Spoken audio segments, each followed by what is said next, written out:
Babudede bumnyama kuvele kukhanya ewe kaloku sifike sagaleleka singumthombo wolwazi Ekhaya Jikelele litshilo igwijo zaqhuma inqawe emaxhekweni baxhensa baxhonga bexheliqhwane ewe kaloku sibamba ngazibini ngenkxaso yenu engagungqiyo 3 months and counting konke okumbukeli bengeke sikwenze ngaphandle kwakho iyo lonto simile namhlanje sinqisha sinqunqa kuba wena oko uthe chuncembe uhamba nathi siphakela ke ezitshotshentla njemva apha kwelina phesheya kwamalandle kwaye ke khona ke nendwendwe sibanazo isimo sezulu ndibala ntoni na kodwa ke lembiza ndiqhuqhe ndedwa ikhona inzwakazi yapha kwamatyeba umamtshali inzwakazi yakamageba ikubingelele embukeli ikwamngele lapha ekhaya Jikelele sibonga khona ngokuhlanganyela kanye nathi namhlanje ekseni sasifike qathatha ke embukeli ukuthi sokuthamdela indaba ezenzekayo emhlabeni jikelele njengoba seshilo ke ugxa wami ukuthi nje impela sikuphathele zemidlalo ezomnotho nezivakashi imbukela ufuni ukuphuthelwa njengoba zothi makhamba nje ke ihora lethu libelo kusiqhubeka isikhathi bakhona ke osaziwayo sobe sixoxisana nabo obekune concert lapha yana angakhiphi kakhulu yabona bashaya ngesurprise abamukela ukuthi siphethe bani namhlanje khona ubaba uBabs Simlangeni esobe sixoxisana naye la ohlelweni ngakho ke mbukela ufuni nje ukuthi uyithola usuphuthela hlala phansi unethezeke uyekele thina ukuthi sikunikeze lokho indlebe yakho ekulambele njengamanje ke mbukela ke sibheke ehamba phambili kuleli hora.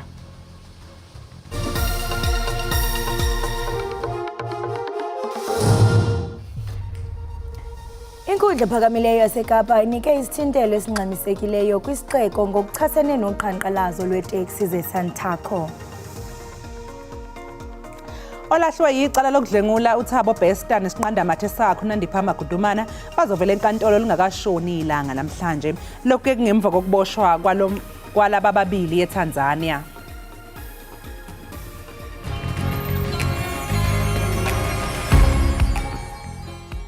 Barani mawoko mpokotela mchinangana moshetel barani mawoko aye Miss Hillary thamani milanguteli Ekhaya Jikelele la mngata kuma kona mahungu man'wina ma swilo hinkwaswo tipolitiki weather ni ri hinkwaswo Miss Hillary.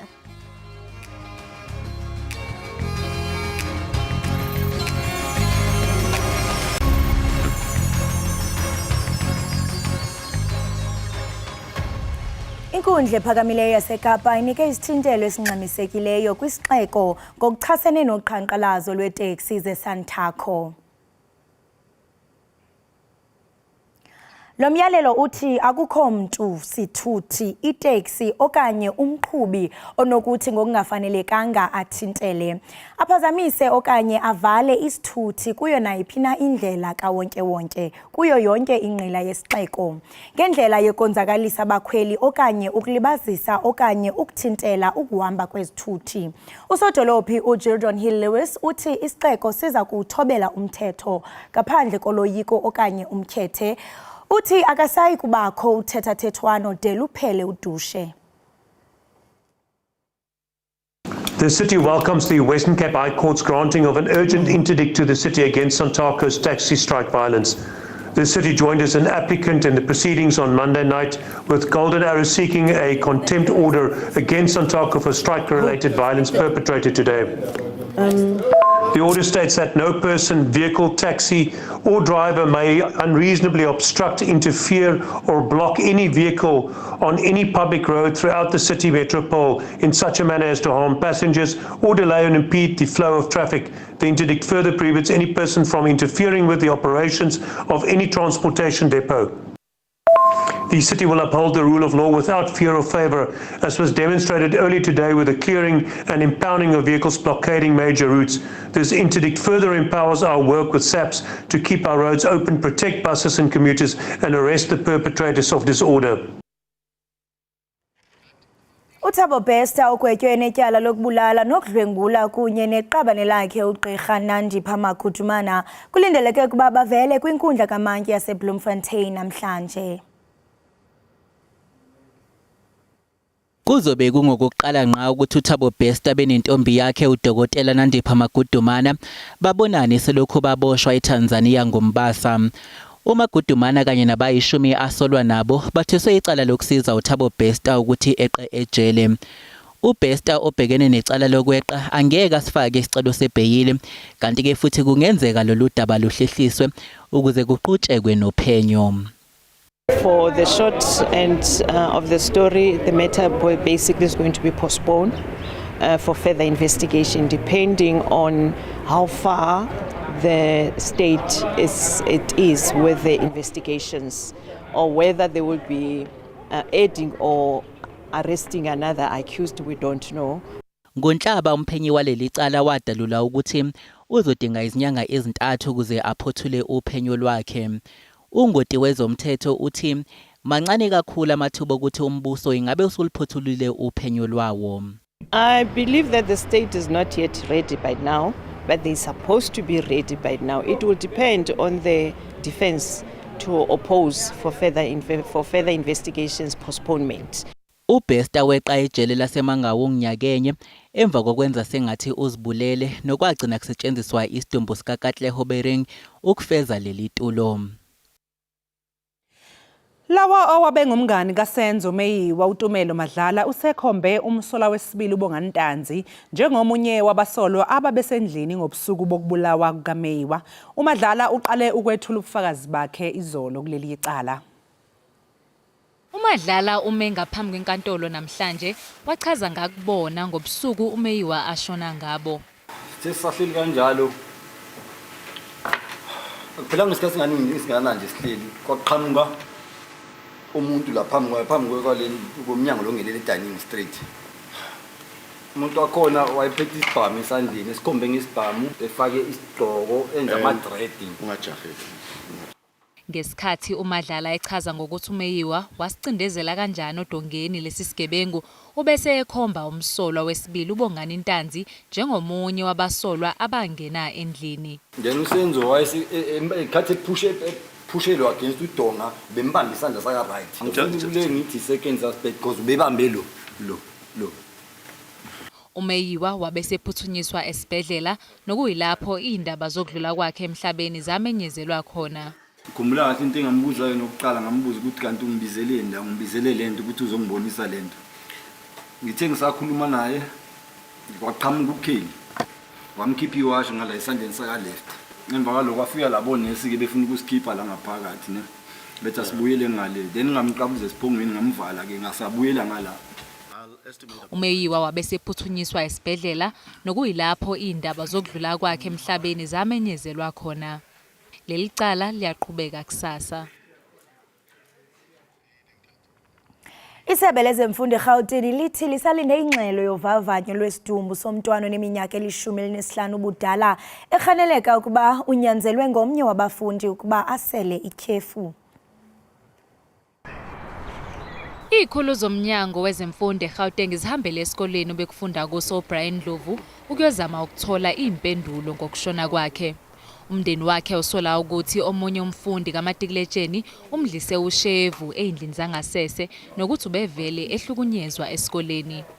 Your question was was Brian unwell on any of our CCTV footage? No, he was not, and the reports that I got from the 3 teachers that taught him after break also doesn't indicate that. Umndeni kaBrian uthi ukhale ngesise besimjuqa ebusuku wabesephuthunyiswa esibhedlela kodwa ke wafika esethulile. The school has cooperated fully from day one, giving them the full access to the footages, the camera, the videos, has given in their statement. The principal has given the statement on behalf of the school. The district has been here from day one. Ushilwane uthi kubikwa ukuthi uNdlovu wabe nengxabano nomfundi webanga lesishiyagalombili ngosuku ashona ngalo waze wagcina yena emshaya. The only incident that took place in the school that the school was able to record was an incident where the deceased, Brian, had a scuffle with a grade 8. Brian was a grade 9 learner with a grade 8, and the incident was seen where Brian did slap the grade 8. Ushilwane uthi umnyango suwethule umkhankaso wezokuphepha obizwa ngeoperation Khutlamulawo nozosiza ukulwisana nesihlava sokuhlukumezana kwabafundi. Ngaphambi kokuba uphume Mbukeli uye kuloo ndawo yakuyo rhabula ufince kuqikelelo lwemozulu.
Right, Mbukeli wam, sasibukele kaloku apha Ekhaya Jikelele kwinkqubo ndaba yakho uDTT. Namhlanje siphethe uGigs Khanamutse-Khole ozalwe kwilali yapha eKutupu kwiphondo laseLimpopo.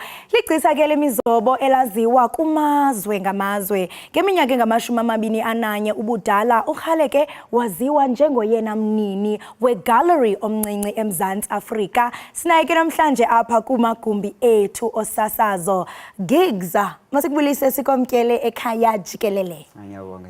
How kuthiwa ungoyena mncinci onegallery yakhe apha eMzantsi Afrika lilonke, you are making history. Wow. Yeah, no, it's been about that.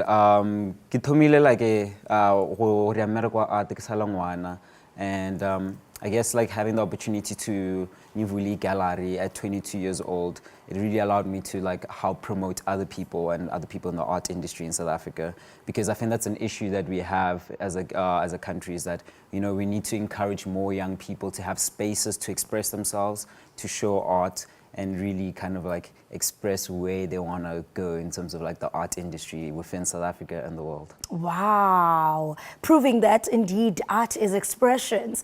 And I mean, you have been kumazwe ngamazwe ubonisa ngomsebenzi wakho. That's quite an achievement. I mean, at only 22 years old, you have done so much for yourself. Khawusithele thuphe ngohambo lwakho, your achievements, ngawaphi la mazwe owahambeleyo? Well, right now I'm 26 years old. I've gotten the opportunity because of art to travel most parts of Europe, and within traveling in Europe, I've gotten the opportunity to win awards, such as like the Young Masters Art Prize in London, an art prize which looks to celebrate visual artists from all over the world. And in 2019, I had the opportunity of becoming the youngest Young Masters Art Prize winner, and as well as the catalog catalog artist. Wow. But other than that, literally, I've been living in Rome, Italy, the south of France. I've been to the Nice Cannes Film Festival, Scotland, and a lot of my works actually traveled to the US too, and other parts of Africa. And other parts of Africa which I believe that we need to explore as young people. Wow, big up, you're doing such great work. And I'm sure Nombukeli is wondering and pondering into bana ngophi lo msebenzi usasazayo kula mazwe. Yintoni lendo? What is your creative juice behind this whole inspiration? Khawusele thuphe ke inspiration behind your work, lo msebenzi wenzayo ukuze ube kanti uyaqaqamba phesheya kwamalwandle. Well, I was born in Limpopo, Limpopo, And growing up in Limpopo, like we really didn't have much in terms of like materials and things to play around with. So na araba palaga di toy, ke sane sel, ke ya more riving, and then I would collect clay, and then within collecting that clay, I would make objects such as like this piece that we have here, this plaster piece that we have here, and we'll make tractors and toys. And then this is at 3 years old, 3-4 years old, learning to make art. And You are lying. So you started that when you were 3 years old? Started that at 3 years old, had my grandmother see this talent and then embrace it. And then it's obviously developed over the years to a collection of works, which I have here for you right now, which is a collection of works which are a combination of paintings and as well as 3D pieces. But when the viewer kind of then views it, it's an art piece on its own, but when you put on these glasses, the pieces become sculptures. So they become 3D sculptures. Oh my word. I cannot believe my eyes. So it's all around like art and science. Art and science can be combined together to make beautiful works like this. Wow, this is amazing. Wow. So with being able to create pieces, art pieces like this, I've realized that I've had the opportunity to then also be able to come back to South Africa and curate art shows, which I'll be curating an art exhibition opening up on Saturday. Wow, this coming Saturday.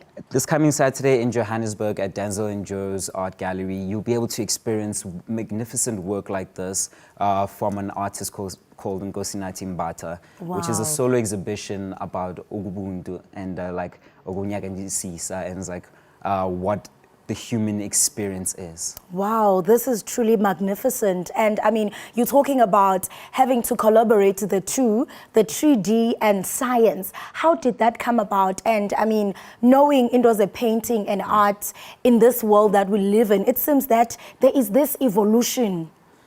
This came about grade 8. I go build a sculpture.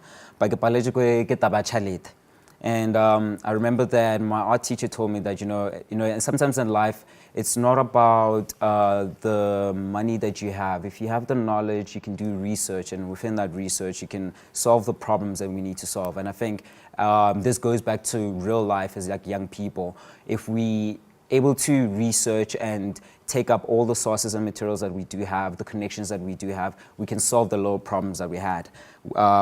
And the one problem I had at the time at 14 years old is I wanted to build a sculpture, but I couldn't afford to build a sculpture. But I had the internet to sort of decipher what sculptures entailed.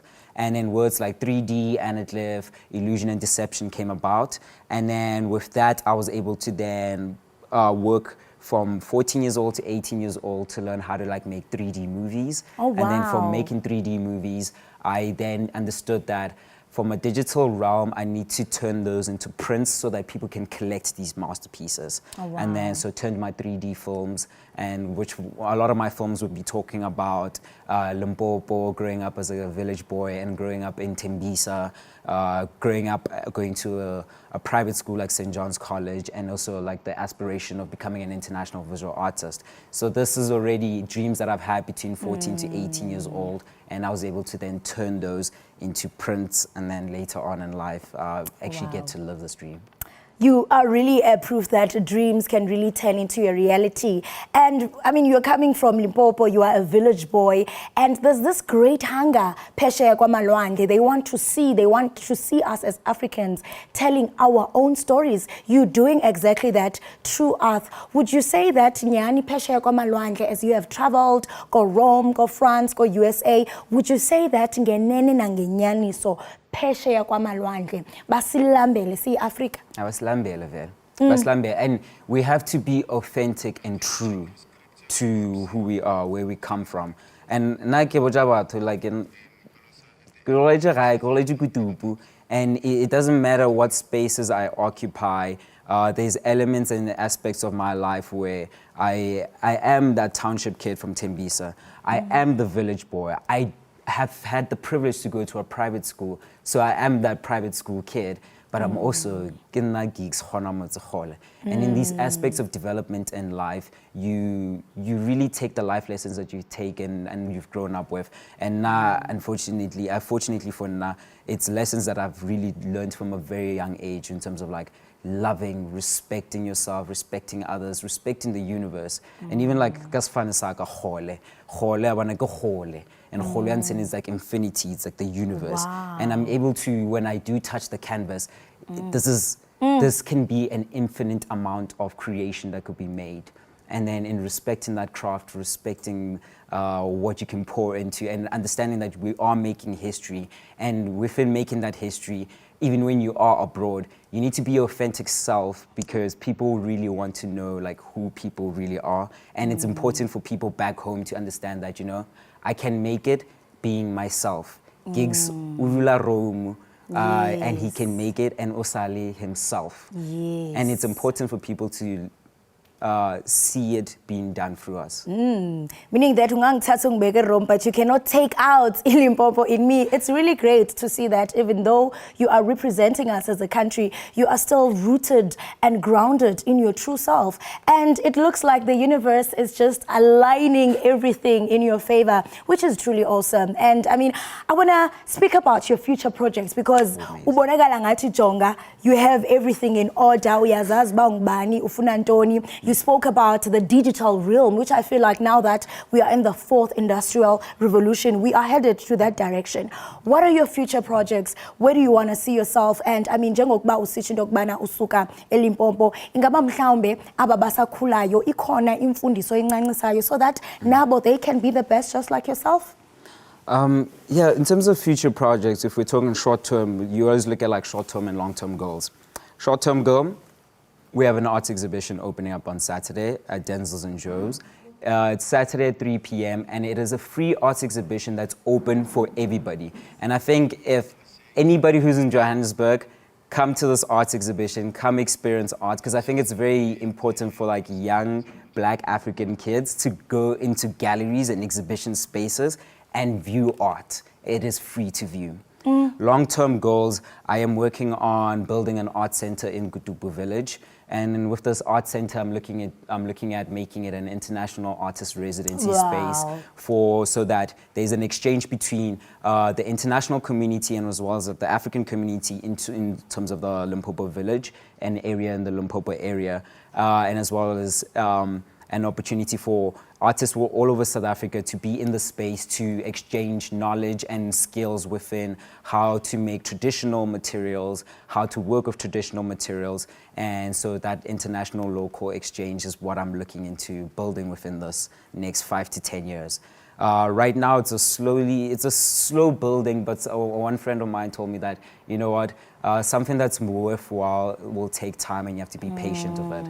I have the land, it's just more of I need to sell more art and put together this program and just like leave it. I think this is like a living legacy that I want to leave. Oh yes, I was about to say that you are creating a legacy that abantwana bakho nabazukulwana bakho bazawuqhayisa bathi umkhulu wethu wayihamba apha and bazawuzeka mzekweni. Okokugqibela abantu mhlambe xa befuna ukulandela even nale future uthetha ngayo abathi Jonga nathi asifuna ukusala ngasemba, we want to follow your journey, you are truly an inspiration. Bakufumana phi and abafuna mhlambe imiboniso of your art pieces bakufumana phi? Okay, so you can find me on all social media if you search up Giggshole, Giggskgole. So on Instagram, Facebook, LinkedIn, all social media platforms. If you physically want to see me in person, I'll be in Johannesburg this week on Saturday for the opening of the exhibition, which I'm curating. And then I'll be back in Europe for the month of August. And my works will be up on during the Miami Art Fair in December. So if you are in Miami, do follow and catch Giggshole Art in Miami. Kusho uzosdonsela nababukeli base Miami. Of course. Wow, thank you so much for joining us. I mean, just by zooming in unbonisa lewe yako, it really affirms that 3D animation is definitely the future, Mbukeli. Make sure that now we Africa, wow, it's completely different than when you put this on. It is definitely the future. Wow, mhle kakhulu umsebenzi owenzayo and see Ekhaya Jikelele siyazinca, especially being a young person doing such extraordinary work. Into ethi nyani, you are destined for nothing but greatness. Thank you so much for joining us. We wish you all the best in your future endeavors. Enkosi kakhulu. Enkosi.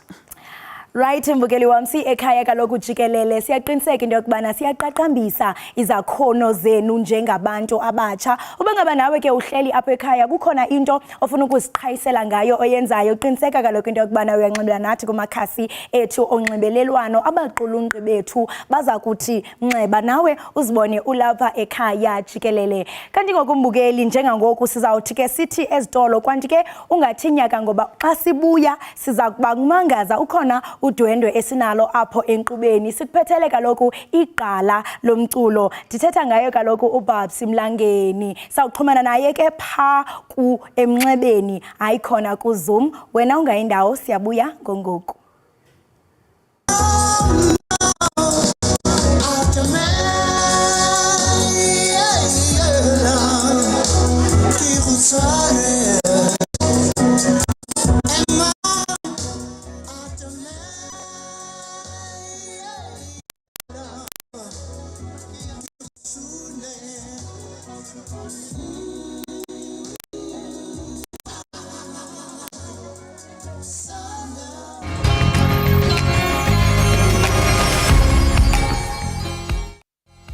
Siphinde sikwamukele mbukeli Ekhaya Jikelele, sibonga kakhulu ukuthi ke usahlezi kanye nathi.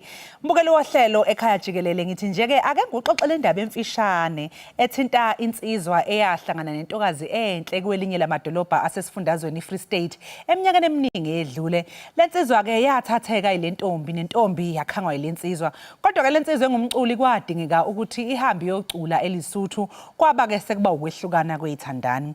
Lensizwa yabeke isibhali iculo ibhalela lentombi ukuze phela ithobeka amanxeba ngoba phela isithandwa sasezihambile sisemazweni. Lowo ke mbukeli engikhuluma ngaye inqalabutho yomculi ubaba uBabs Mlangeni owayehlangene nentokazi uEma. Umculo ke kababa uMlangeni waziwa kakhulu ngokuhlala ugxile einhlizweni zabantu, unomuzwa wothando kanti futhi uzenza nje ukuthi igonane ke izithandani. Mbukeli angisho ke ukuthi ukhona ubaba uMlangeni lapha endlini zokusakaza, akezanga nje eSABC kodwa uze ngqo lapha ekhaya Jikelele. Baba uMlangeni sikubingelele ohlelweni, sibonge kakhulu ngokuthi ube nathi namhlanje kuseni. Ave sithobekile, amaphapha phezulu excitement.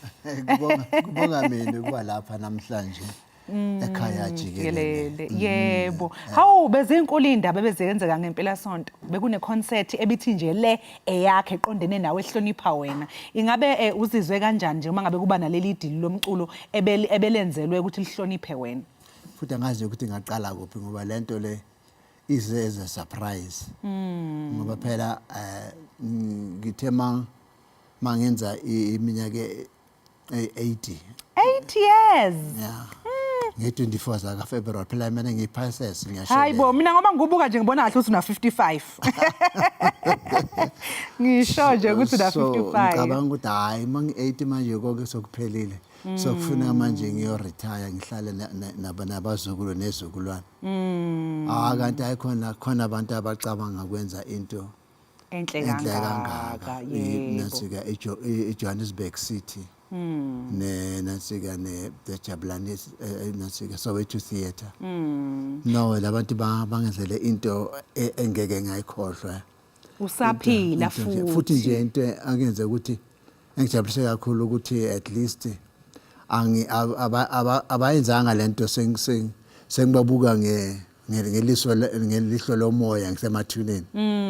Yabona bakwenze usaphila usababona. Amanje ngimangaza mawuthi wena mawubhekile ubona nje insizwe na 55 years. Lalela we baba ngiyibonela nje insizwe na 55. Manje ngibonile lapha ukuthi ena umqondisi wale concert bekuwubaba uJames Ngcobo. Wakwasivakashela ke lapha estudio baba uJames ezokhuluma ngeindaba zama theater. Ngiyamazi ukuthi ave passionate about ukuqondisa, niyalazi futhi nezinga lakhe lomsebenzi ukuthi ngendlela eliphezulu ngayo. Ngibonile ukuthi cha busezingeni eliphezulu nalo. Uke wachaza ke yena ukuthi ena ngesikhathi ehlela leli deal usebenzisane kakhulu nobaba uHot Sticks Mabuse. Ngabe nazana isikhathi eside nobaba uHot Sticks iminyaka eminingi noma nanikhula nonke? Ya ngathi nje iminyaka eminingi sasikhule sonke vele but though yena umncane kakhulu kimi ngoba ngithe mangiqala ukucula yena bese se primary manje njengoba siye naye kuthe maka qeda isikole ke wathanda umculo and baqala iband bathi nathi ke Peters and then thereafter baye eZimbabwe mababuya balishiya legama lama Peters base beyashintsha bashintsha bathi amaHarare kuze kube namhlanje kwaba amaHarare waya baba uMlangeni lalingatshazwa iqhaza lakho kwezomculo uyabona nje ukusuka ngezikhathi zakudala mhlawumbe ungathi iluphi ugqozi kupho kwakugqugquzela ukuthi uzungene lapha emculweni okokuqala nje in the apartheid era bokunzima ukuthola umsebenzi as a blind person or as a disabled person in general manje umsebenzi ade basinika wona kakhulu bekukama switchboard operator yes switchboard operators ema officeini lawa wakamasipala emalokishini so ke bingamnikanga imisebenzi yabantu abakhubazekile so bebesithatha basifake kwenye indawo bathi workshop ezenzeleni eRodiport kwenziwa amabhasketi kwenziwa amamethi amajezi masokisi amanti nathi imshanyelo leyo ukushanyela ama-brooms nje laba okushanyela and all that manje mina ke bona zena zami zisoft kanjani kwangekulungi I mean look at his hands sayibamba imshanelo kwangekulunge bababs ngiphathi hamur mina so ke kwenzakala in fact nje indaba yomculo nje iqale esikolweni phela ngoba mina ngithi ngavala kamehlo kuna 3 years kuthe makusokuhluleke konke ukuzama ukubuyisa amehlami abazali bami bavele bathatha isinqumo bathi manje akusekho kunye ayihambe lengane how ihambe yephi baba uMlangeni ngesikolweni oh yes ngami ngiya esikolweni kwathi ugogo wami ozalo baba walwa kabi wathi wena makoti menhliziyo embi ungathatha umntana uyomthengisa labelungu sikhona thina wathi mama hayi bogogo mama uzoshona la kusasa lo mntana uzosala abe yini ngona simise esikolweni uzathi uzambona makabuza bona emehluko omkhulu kabene ngempela just kwaba njalo ngasuka lapho ke ngoba ngithi manje njengoba ngikhuluma nje abanye abazi nokwazi ukuthi uBabs Mlangeni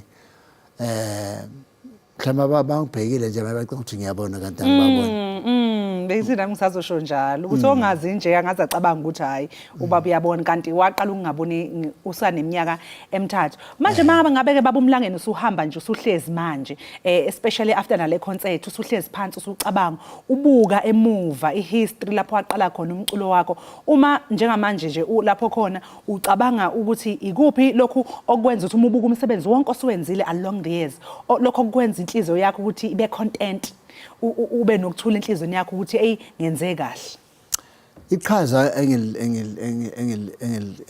igalelo lami kakhulu noba into egcolisa inhliziyo yami yes angithi besinenkinga being abantu abangabona abafuna ukucula ngoba ngikhumbula ngilanga ngiyathi ngifune ideal EMI ngama 60s iproducer yathi kimi how uthi awuboni ngithi angiboni wathi manje uzacula kanjani ungaboni hawu kanti kusetshenziswa amehlo yabona ngaphinde ngambuza mina ngathi wakubona kuphi amehlo acula wena mana ke nisebenzisa umqondo man yes so just that yes kwangikhombisa ukuthi no abantu basithatha kancane yes as long as you unenkinga ye disability there's nothing that you can achieve in life but I've proved them wrong. Yes, you have indeed. And umuntu uyabuka webaba uBabs kulesi sikhathi samanje ucabanga ukuthi mhlawumbe kwenziwa okwanele yini ukuthi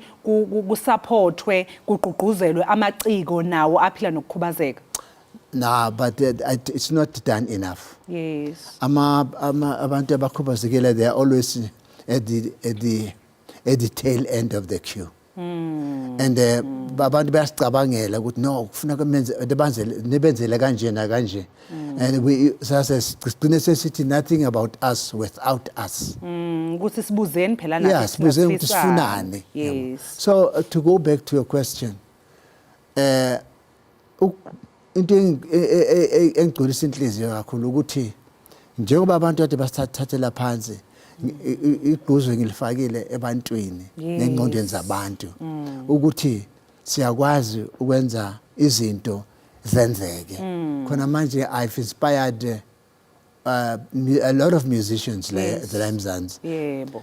Especially bo Steve Kekane, Lazarus Khahudi, bo William Paul, and a lot of the cited musicians, njengabo Masol Brothers, abo Mparanyana, yes, abo Kore Moraba, abo Pet Shange, Masol Brothers, the list is long. Yes, kanti nawe mangicabanga ukuthi ngalezo ikhathi kwakungobani mhlawumbe ama influences akho at the time ngoba ngiyazi ukuthi overseas kwakuno Ray Charles kanje nje coming Stevie Wonder mawukhuluma ngalamagama lawa mabili lawo they actually yibo abang who inspired me to be in this music industry. Yes. Ngoba wena mangilibele ngibalalela ngisesikolweni ngathi mina man if these two blind guys can make it, why can't I? What's stopping you? Yeah, what will stop me? So yes, ngangena emculweni ke what a lot of problems ke njengoba ngicela ukutshela ukuthi challenges, ama challenges mawungabona but now overcome. I mina phela I don't give up. Yes, ungena lapho kuvalwe khona. Ngiyangena namanje kunjalo. Manje webaba uBabs ngesikhathi ke sekuyi concert yakho ngiyazi ukuthi bekunabacula bebe khona lapha becula amacula akho. Ngizwe kubalwa oLanga Mavuso, Brian Themba, and labo baculi ke vocally. They're very very good in terms of ama vocals. Ngabe ngesikhathi uhlezi phansi ubabuka ubalalele becula amacula akho bekuthini nje kuwe ngaphakathi ububona ukuthi hawo izingane zangi represent amadoda. Hayi mina benza umsebenzi omuhle. Yes. Inhliziyo bethi bing bong bong bing bong bong. They've got beautiful voices, those guys. Yes. And in fact, baze beza kimi bathi hayi. Omunye ufike wathi uLanga uthi ngathi singenza a collaboration of some sort. Collaboration. Usakhuluma ngama collaboration ngiyazi ukuthi khona into enzama ukuyihlanganisa noJonina noma senihlanganisile already. Sihlanganisile 3 months ago we dropped a single. Yes. Na ingoma ebhalwe yimi futhi. Imagine umuntu ubhalisa ingoma una 80 years. Yey. Okunyeke lo. Manje iseyiphumile ingoma singawazi ukuyithola nje masifuna ukudownload. Hayi download ikhona. Hayi bo siyabonga baba uBabs ke ngokuthi usuphumile umcilo. Ngiyaqinisekisa ukuthi phela nanentsha iyouth ebingawazi umculo wakho ngaleza ikhathi isizozwa ke manje njengoba usuhlangane noJonina naye ongomunye weingqalabutho ekade zisinandisela umculo. Mhlawumbe nje ke baba uBabs sesizophetha ungathini nje ke ngokusebenzisana kwakho noJames Ngcobo kuyena phela ungqondondo ngoqhamuke nalo mqondo ukuthi benze leli dili lomculo imaphi mhlawumbe amazwi ongawadlulisa kuye nje afudumele amnandi ngalento enhle kangaka athewa kwenzela yona. Uyazi sistema ithema iqala lento beza right lapha engihlala khona. Beza ke namne MMC and ne crew yakhe nalaba base Soweto Theatre. Azange benze lento telephonically. Yes. Beze bona ngo. Abazongitshela iproposal yabo and James naye bekhona lapho. Sakhuluma impela yabona ngendlela angithathe ngakhona uJames ungibonile ukuthi unenhlonipho enkulu for what I've done throughout the years. And then again nangendlela nje uyabona ke nje ukuthi lento ayenzayo ipassion kuye into ayijwayele uyakwazi ukusebenzisana nabantu. Simanje vele nga-add nje uyakwazi ukusebenzisana at least ke uyakwazi ukusebenzisana nabantu abangaboni. Ngoba uya understand noma umtshela into ukuthi bona manje mina bengicabanga kanje angeke akuphikise akuphikise uzowulalela umqondo wakho yebo manje abaningi mathi uyakhuluma hayi wazini wena manje baba uBabs ngiyazi ukuthi lapha emaculweni akho akusilandise ngalo Emma mina ngicurious ngoba phela ngalezo ikhathi ngangakazi kahle hle izinto ukuthi ubani uEmma nanokuthi nagcina nitholene noEmma bese usishayela kancane nje ngifuna ushayela line lo okhuluma ngoEmma uEmma wagcina ayinkosikazi yami ngithi happy story happy ending ngapho plus ke wangizalela abantwana bahle amayele bone bakithi siyabonga Mam Emma shout out to Mam Emma lapha ekhaya bakithi siyabonga kakhulu ngithi manje yazi abantu ababona bangaxaka bathi uBabs Mlangeni unabantwana abahle mara akaboni kodwa wena uyabazi ukuthi bahle wena ngiyabazi mina so ke yena ke wagcina ayinkosikazi yami sakhumbuza nje na sobabili and even that yes yenze ukuthi ezinye impumpude zizame njengami zithatha amakhosikazi and ngilibele ngiyabatshela laba abasha abasazoshada ukuthi uma bafuna impilo emnandi mabashade impumpude inkinga incane azikho kakhulu alikho iso elokulibheka liqalaza ukuthi nje thina sine TC tender loving care awukazi ubona impumpude igijimisa umfazi estradini ngesikila ngenduku yes kodwa laba abanye laba uskitscope and donor hayi laba hayi so injalo lento yaka James hayi siyambonga kakhulu baba uJames Ncebo ngomsebenzi wakhe omuhle athe wawenza manje bababs phela ngeke sishiyeke ababukeli nje bedangele akubashaye ngoline omncane lokhuluma ngoEmma nje uthi nje tharara mangathi ngicula ingoma ekseni kangaka ungakawomaphi nokuwomapha futhi njani kangiphi nekofi hayi siyathembisa uyabona leli lizobe lihamba namakheke after la sala Emma ka je ne sais qui tsamaya pele ya ka e botlhoko empa e tshwanetse o se ke wala ke tla tloa ke la le nna tsapa fela ngwane sorankeke ke o lebale atamela ke go tshware Emma atamela ke go sune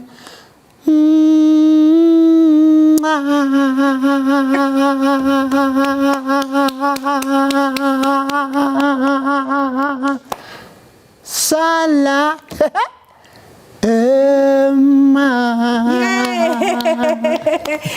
siyabonga baba uBabs uzosicelela kamnandi ngiyawazi la line nguzule ngeke ngabatshela babukeli mangisaqala ngithi kuno line othi sondela kusune Emma awusiyabonga kakhulu uBabs Mlangeni ngesikhathi sakho sikufisele konke okuhle sikufisele nje nokuthi nje kube nje nempilo ende ngoba sisakudinga sisakujabulela sakuthokozela futhi nokuza umculo wakho akubonga mina just nje ukuthi ningi invite la kusho ukukhulu kimi yebo baba and futhi ngoba ngesisikhathi uthola uma bengithola endaweni mhlamba abantu bakhuluma ngami uze bathi hawu lo muntu saphila nabantu so ke uma ngivela kulama kuma TV na kuma radio ngikhuluma lo muntu saphila kanti manje ngiyakujabulela konke lokho engenzela kona ukuthi babone ukuthi hayi nokuthi ngisasekho futhi strong futhi angiguganga ngisho abani lutho angeke black don't crack sibonge kakhulu ke baba uBabs ngesikhathi sakho umbukeli kuba siyazenzela ngabe sichitha lonke nje usuku nenqalabutho ubaba uBabs Mlangeni inqalabutho yomculo besivakasheleke lapha endlini zokusakaza eSABC ezenje la ekhaya jikelele besixoxa naye ke lapha ohlelweni esilandisa ngedili lomculo kumhlonipha obubanjwe ngempala-sonto sibonga kakhulu ke kumdidiyeli uJanet Mnisi okuyena ke osihlanganisele lesi siqephu umbukelo kwamanje ake sithi nje shwi ngase itolo ke sithi uyaphuza amanzi sizobuya emva komzuzwana.